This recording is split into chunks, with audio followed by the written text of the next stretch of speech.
Hello everyone. Last lecture में हमने अपना 1857 के रिवोल्ट के बारे में पढ़ा था। अब हमें पढ़ना है इंडियन नेशनल कांग्रेस के बारे में कि ये कब बनी, किसने बनाई।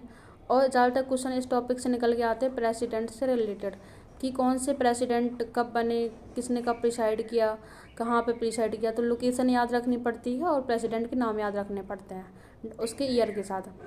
तो हमारी इंडियन नेशनल कांग्रेस कब बनी? 1885 में बनी। किसने इसको फाउंड किया?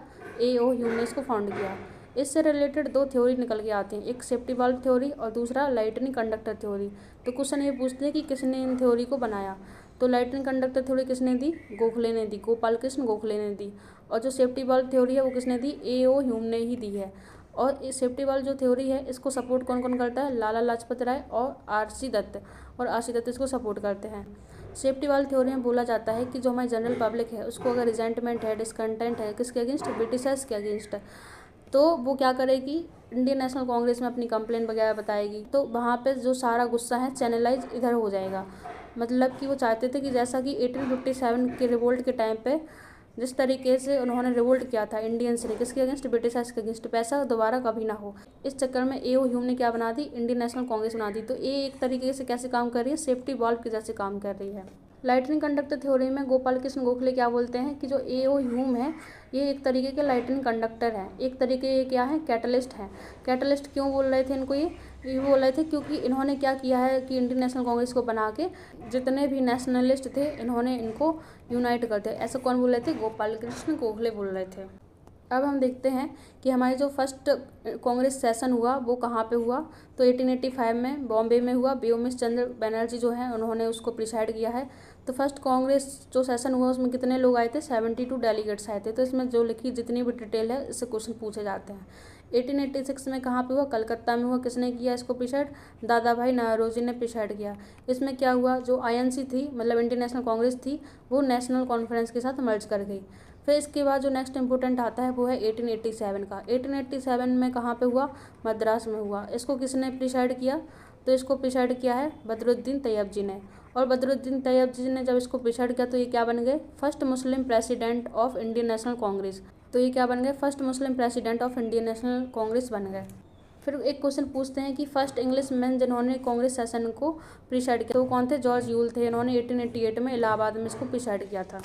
हमें सिर्फ इम्पोर्टेंट याद रखने हैं जहाँ से क्वेश्चन निकल के आते हैं।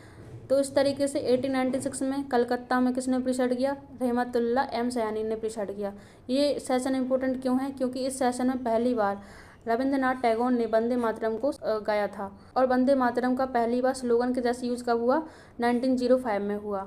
और 1907 में क्या हुआ कि जो मैडम भिकाजी कामा है इन्होंने अपने फ्लैग को लहराया था। कहाँ पे? बर्लिन में। मतलब बर्लिन कहाँ है? जर्मनी में। मतलब अपनी कंट्री के बाहर लहराया था। तो उस फ्लैग में क्या था? उस फ्लैग में वंदे मातरम लिखा हुआ था।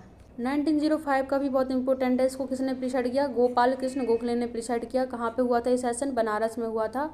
इस सेशन में क्या इंपॉर्टेंट चीज़ रही कि जो स्वदेशी मूवमेंट था उसको फॉर्मल प्रोक्लेमेशन मिल गई थी।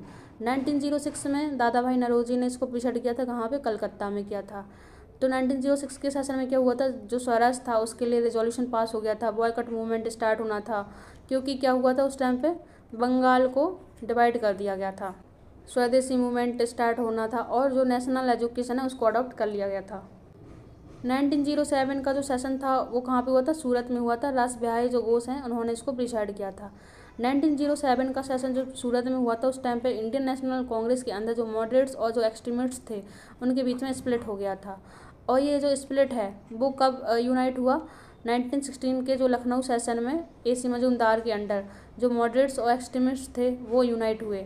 और साथ में लखनऊ पैक्ट भी हुआ। लखनऊ पैक्ट में क्या हुआ कि जो मुस्लिम लीग थी वो इंडियन नेशनल कांग्रेस के सपोर्ट में आ गई थी। 1911 के सेशन में पहली बार जनगण मन को गाया गया जो कि कलकत्ता में हुआ था। BN धार ने इसको प्रिसाइड किया था। 1917 से क्वेश्चन पूछा जाता है कि फर्स्ट फीमेल प्रेसिडेंट कौन थी जिसने कांग्रेस के सेशन को प्रिसाइड किया था। तो कौन थी? एनी बेसेंट थी। इन्होंने कहाँ प्रिसाइड किया था? कलकत्ता में प्रिसाइड किया था।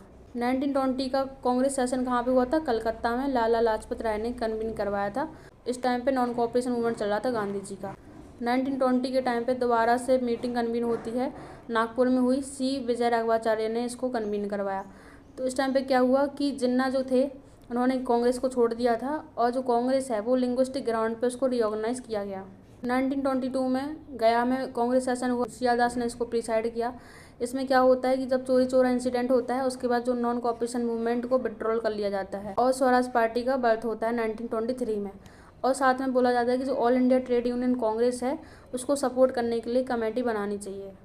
1924 का सेशन बहुत इंपॉर्टेंट है क्योंकि ये ओनली सेशन है जब गांधी जी ने जिसको प्रिसाइड किया है।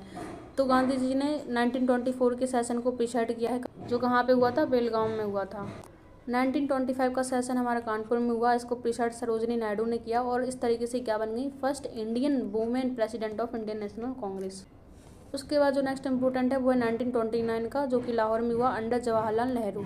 1929 में क्या होता है कि जो पूर्ण स्वराज का रेजोल्यूशन होता है वो उसको पास कर दिया जाता है और सिविल डिसओबीडियंस मूवमेंट को स्टार्ट करने के लिए डिसीजन लिया जाता है। और साथ में इन लोगों ने 26 जनवरी 1930 को इंडिपेंडेंस डे डिक्लेयर कर दिया। इसलिए इस चीज़ को याद रखने के लिए हम अब इसको क्या सेलिब्रेट करने लगे हैं, रिपब्लिक डे सेलिब्रेट करने लगे हैं। 1931 का जो सेशन है वो कराची में हुआ, सरदार वल्लभ भाई पटेल की प्रेसिडेंसी में। इसमें क्या होता है, जो पंडित जवाहरलाल नेहरू होते हैं वो फंडामेंटल राइट्स और इकोनॉमिक प्रोग्राम के लिए रेजोल्यूशन ड्राफ्ट करते हैं।